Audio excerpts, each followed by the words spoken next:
morning children. Welcome back from your holidays. Now before the holidays we had finished the chapters that is your CPT course. Now very soon your CPT exam will be starting, test will be starting, and before that I am going to do the revision with you all. So first I am going to start with the poem, that is Mother to Son. Now as you know, the poet of this poem is who? Langston Hughes. He is the poet, and it was published, this poem was published in which year? In 1922 in the magazine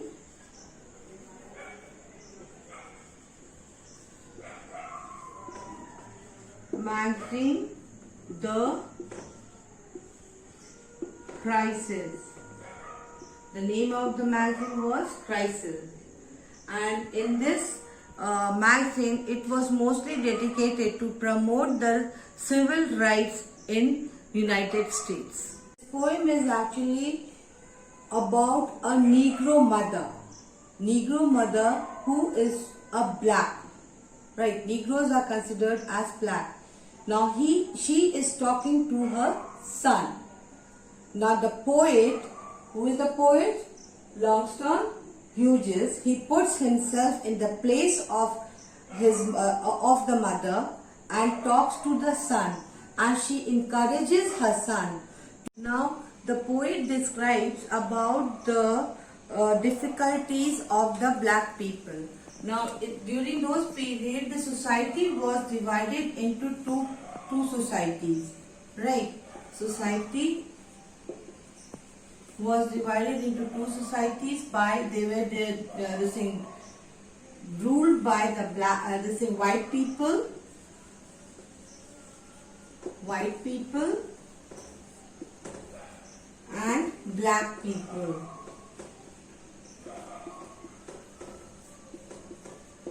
Now, the life of the white people was very smooth, easy going.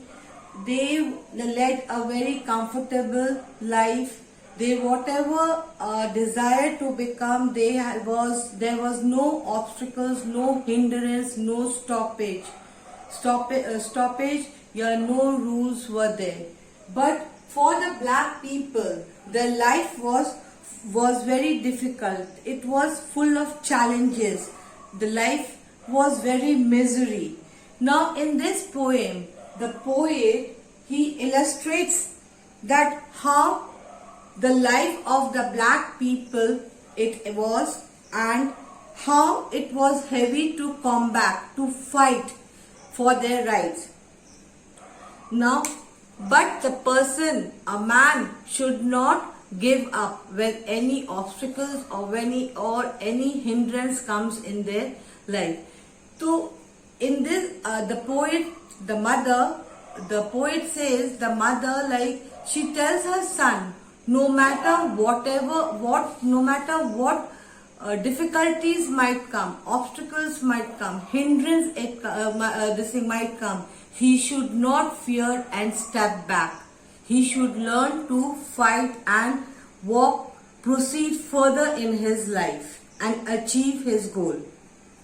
Now in the second line it is said, mother is explaining about, giving examples about her life to her son.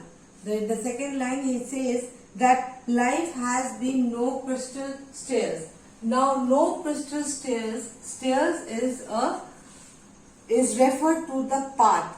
The path she is talking about, there are two kinds of paths she has mentioned over here. One path is the luxurious path, easy path, and smooth path. The life you are achieving, enjoying yourself and getting whatever you want. There is no difficulties, there is no hindrance, there is no obstacles. And the other part she is talking about is the path where there are lots of obstacles coming on your path. You all are, they are forced to face the obstacles, and the people who are forced to face the obstacles are the black people, and the path which the people are enjoying, having a luxury life, they have no worries, they are the white people. So no matter whatever difficulties, whatever hindrance it comes in your path, in his path, the mother says that he should overcome those hindrances, should not get afraid or step back or run away, but one should learn to fight. He should fight to overcome the difficulties. So the theme of the poem is that the poet here, the mother is saying that life is full of hardship, hope and courage. Now life is also full of tests, challenges and confusion. Here the mother is instructing her son that the life is full of struggle, but he should struggle and do not lose hope. He should struggle with patience and hope, and by giving her own life example. And by giving her own life example she was giving, but at the same time she was also telling her son not to give up his dignity, one's dignity, one's self-respect, one's determination. Now children, this is the poem, and we have already sent you the PDF. Go through the poem, go through the poem, hard words and the question and answer. So now children, the next topic which we will revise is Nicobobinus, written by Terry Jones. Now Nicobobinus is a small boy who lived in Venice. Where did he live? He lived in Venice. He had a quality, that is, he had the extraordinary abilities. He had an extraordinary abilities and inbuilt powers. Now he had a close friend, that is Rosie. Rosie was who? Rosie was a close friend. And she also had one quality in herself, that is, she always came up with a wild idea. She came up with a wild idea. For example, at that very moment, two wild ideas came in her mind. One is that she asked Nicobobinus that come, let's pull weeds. Weeds are small unwanted plants.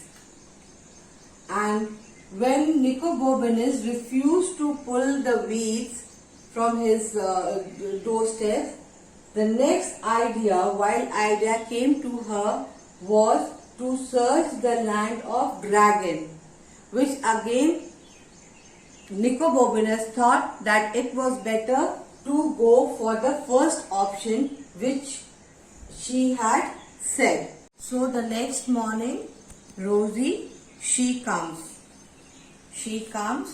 throws a pebble on the windows of the Nicobobinus to wake him up. Right? So early in the morning, Rosie came to wake up Nicobobinus. Why? So that they can leave to hunt the land of, which land? The land of dragon. Right.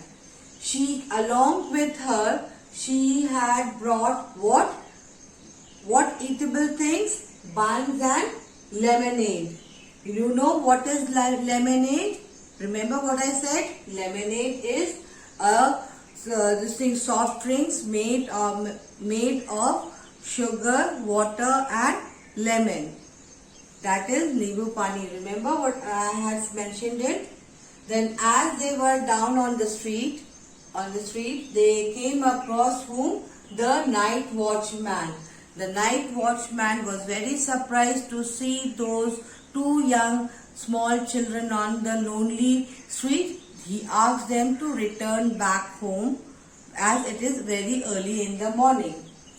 Then, but still somehow they managed to escape from the hand of the night watchman.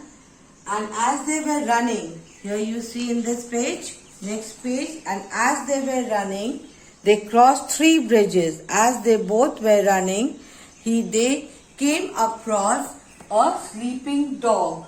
They came across a sleeping dog.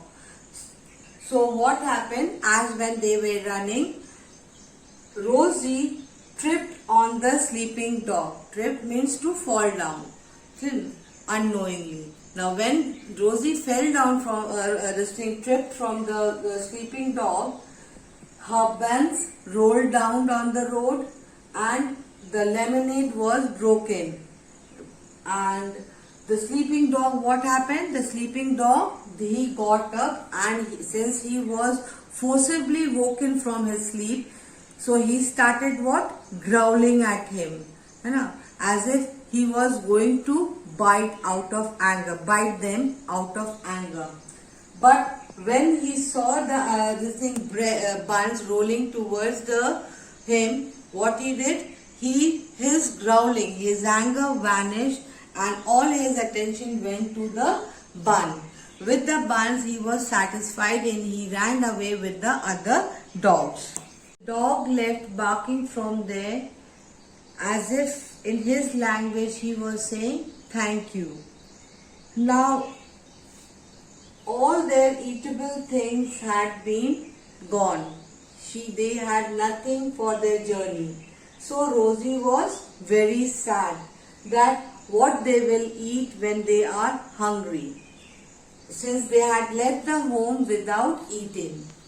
Now all of a sudden, Nicobobinus' eyes fell on the apple tree. As it was said that Nicobobinus had the power was an extraordinary child. He had the abilities to do anything.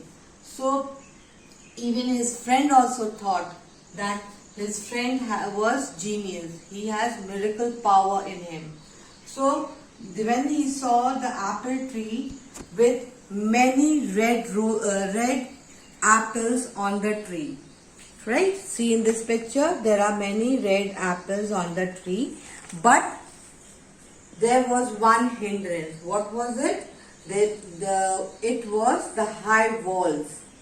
The high wall. The tree was on the other side of the wall, and the wall was very high. As such, it was very hard for them to break. So what Rosie did? Rosie asked Nicobobinus to sit on his shoulder, to sit on her shoulder, while Nicobobinus stretched his hand to pluck the red apples. And as he was trying to pluck the red apples, what happened? He fell on the other side of the wall. What happened to him? He fell on the other side of the wall. When he fell on the other side of the wall, a man came shouting, growling at him, "There I caught you." Because he thought he is the same boy who often comes to pluck the apples, to steal the apples without his knowledge. So he said, "There I caught you, and this time I am not going to leave you." Now Nicobobinus, he was very scared as why this man is shouting and why he is saying this. Since he got very scared, and he started running, and he ran over the fences, hedges and all. And then he found an old shed. When he found an old shed, what he did? He entered into the shed and he locked himself in the shed. And the man on the other side of the door, he was shouting, "Open, open." He was banging the door, "Open, or I am not going to leave you." Then after some time, that man said that anyway, there is only one way to come out from this shed, and this is the door only. from the door which you entered. So there is no other door that you can go out. So whatever time you take, the much longer you take and you hide yourself in the shed, it will be more dangerous for him, as his anger will arise more. Hence, it is better for him to come out fast, so that he can whatever anger he he want to shed it out, shower on him. It will be showered. So anyway, Nico Bourbonnais decided not to go out of the door, and he started to find some way to come out. He found a secret door, and that secret door had steps which leads down to below the house. As he was coming down the house, since this house was very old and it was wetty and cold also, the stairs were slippery. It was slippery, and he slipped and he fell down. And as he fell down, he was sliding, and he slided into a very narrow passage where it was very dark, and there was a smell, graveyard smell. Now, since it was very dark, he could not see where Nico Bourbonnais was leading, so he shouted for help. Then at that very moment, he heard the footstep of the man, of the owner or the caretaker, you can say, whoever he might be. It is, since it's not mentioned over here. He came running. He said, "Now I'm not going to leave you." And as he entered into that dark room, he was so angry that he forgot that this room is wetty and the floors are wet and slippery, that he slipped, and as he slipped, he fell down and he was fainted. Now Nico Bourbonnais, he tried to touch the man and find his nerve, whether he was dead or alive. But somehow he found that he was alive. Here you can see he is finding out that he is alive. Now he thought to take him out of this place, dark place. But how? Since it was very dark and he does not know the correct way where to go out of that room. So what he did, he left that man, he walked further, and as he was walking down the dark passage, he was trapped in a narrow passage, very narrow hole. So he was finding very difficult to pass through that narrow hole, but somehow, like, he squeezed himself by twisting and turning himself, stopping his breath to pass through that narrow passage, and as such the area around the passage got loosened up, and he was able to go on pass to the other side of the passage. And as he passed through the other side of the passage, it was still dark. Somehow he managed to go further. He saw a faint light coming from the ceiling of the roof. So what he did, he stretched out his hand so to find whether there is a way to go out of that from the light, the ceiling from where the light was coming. His hand fell on a button, and the door slided, it opened, and as he stepped into the room, he found that himself into a very beautiful room which he had never seen in his life. Now children, next we will do Robinson Crusoe. As you know, we have a novel, and we'll do Robinson Crusoe. I have already done with you, so let's take a quick recap. Now Robinson Crusoe is written by Daniel Defoe. The original writer of the Robinson Crusoe is Daniel Defoe. this thing Paulina has retold the story over here in this book, but the original writer of of Robinson Crusoe is Daniel Defoe. Now Robinson Crusoe was what? An Englishman. He was an Englishman. Now his father wanted him. He came from a very good family. He had a tobacco farm, right? He had a tobacco farm, and his father wanted him to become a lawyer. But Robinson Crusoe had a desire to go for a sea voyage. He wanted to go for a voyage, but his father never allowed him. So what he did, he ran at the age of 18. At what age?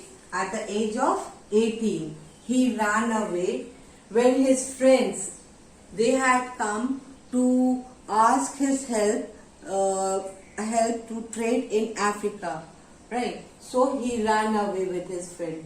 While he was traveling in the South Caribbean Sea, children, his ship, they had a his ship came across a furious storm.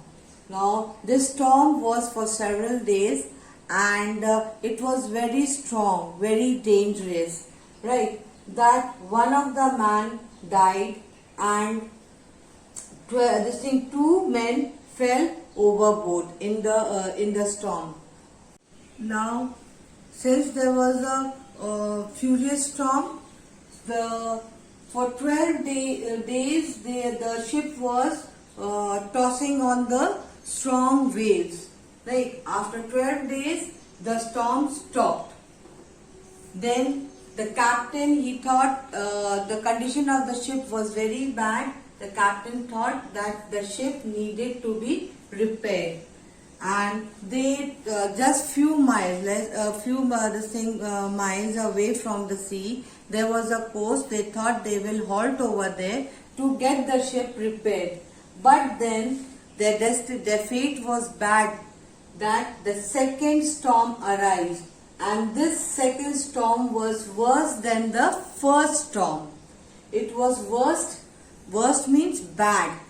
Worse than the second storm, and the waves were very strong, tossing the boat up and down and all. They nearly thought that their ship might be taken to the land of cannibals. Cannibals is a place where tribal people lived, who survive on the flesh of a animal or any man. So if they see them, they knew these tribal people are not going to leave them. They will eat them up. They will become their food. So now there was their death, their destiny. Their destiny was stuck between the storm, a strong storm, and cannibals. Cannibals, they do not know where they are going to die. Either they are going to die in the strong wind, storm in the sea, or in the hands, or become the food of the tribals. So the life of their life is in the hand of destiny. Now the boat was tossing very badly. Then at last, it was almost about to sink in, break. So what happened? The captain thought there was a small boat. They thought whatever number of people, only 11 people were surviving on that ship, or else everyone had died. So the captain thought that there was a small boat. He asked all his men to get down on the ship, on this small boat, so that they can row to the coast, which was only 2 miles away from where his ship was. But as they were rowing their boat hard, all the 11 of the people, but they still could not compete the strength of the strong wave. The boat was tousled like topsy-turvy. It turned over and all men fell down. But since Robinson Crusoe was a good swimmer, he swam, he struggled himself, and the strong wave took him to the shore, then brought him back to the sea, and either he found himself in the depth of the sea, deep down the sea, but still he never gave hope. He still fought and swam, and ultimately he got over to a small cliff. He got the strong wave brought him to a small cliff, and where he found himself safe. And since he was very tired, he went off to sleep. The next morning, when he got up early in the morning, he was very surprised to see his ship. It reappeared on the sea, which was 1 mile from the coast. He was happy to see his ship, but the condition of the ship was very bad. It could not be sailed again. So what he did, he swam across the sea, and he got into the ship, and he loaded some eatable things, toolbox, guns, gunpowder, candles, rope, clothes, hammock, whatever things he found, he gathered from the ship. And as many times he did up and down to take all of whatever things, eatable things was kept. He brought it to the shore, but in the evening, after some time, he found that the ship had vanished. It had again vanished away in the evening. But while he had gone to the ship, he also came across the captain's dog, which he brought him along with him to the coast. Now, what he did, that after settling down with all his things, now what he decided to do is to hunt the island and see and find some human being. He hunted the whole island, but he could not find any human being. He was very sad. So what he did, but he had to live in that island. So what he did, he made he built a small house on a hill with the help of the axe. He adjusted all his eatable things, gunpowder, candle, and ropes, whatever he had adjusted in that house after building the house. And to climb up to his house, he made a rope ladder, from which he used to climb up to reach the house and climb down to reach to the ground and hunt the people. Then he got bored of eating whatever he brought from the ship, and moreover it was also finishing. So what he did, he decided to hunt the island again. There he found some goats and animals which he killed, and he started eating them. Then there for many days, he was there, and he started feeling bored. So there was no one with whom he can talk except the dog. But if he wished, he wished that the dog understood his language so that he can share his feeling. So what he did, he decided to record the timing. So he made a cross, and he carved the date on which date he landed to that island. That is 38th of September 1653. 9. So on 30th of September 1659, he landed to the Dutat coast, and he was staying alone in that island, in that isolated island. How he wished that somebody had come in on that island with whom he can share his life with it, or go back to his country. Now children, that's it, and I have finished with all the revision of the CPT for whatever it is coming in the CPT. So please go through the stories, because you think you will be getting multiple choice and one word mostly. So read the chapter in detail and try to understand, and study hard, and from the next week your exams are going to start. So best of luck for your CPT also. Have a good day and stay safe.